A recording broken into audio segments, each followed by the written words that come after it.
Public health specialist Professor Peter Figueroa says imposing COVID-19 related travel bans alone will not prevent the spread of the Omicron variant to Jamaica.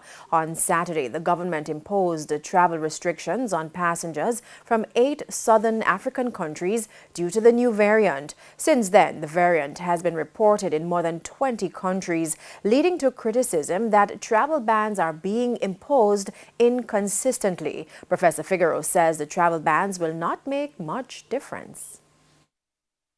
South Africa has an excellent surveillance system, and they identified it before Europe, the United States, or the UK. But that doesn't mean that it wasn't circulating in Europe and other countries before. So I don't think the travel ban for us, I don't think that that is a critical thing. It's how you do the travel, where you insist on people preferably being vaccinated if they're not vaccinated, and even if they're vaccinated, they test before they come. So it's how you implement the measures.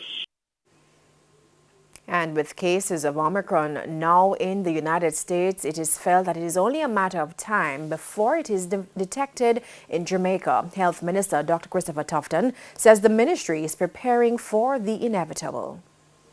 The restrictions that we placed on some countries wasn't intended on stopping the strain from coming here, to slow it down so that we can prepare for it.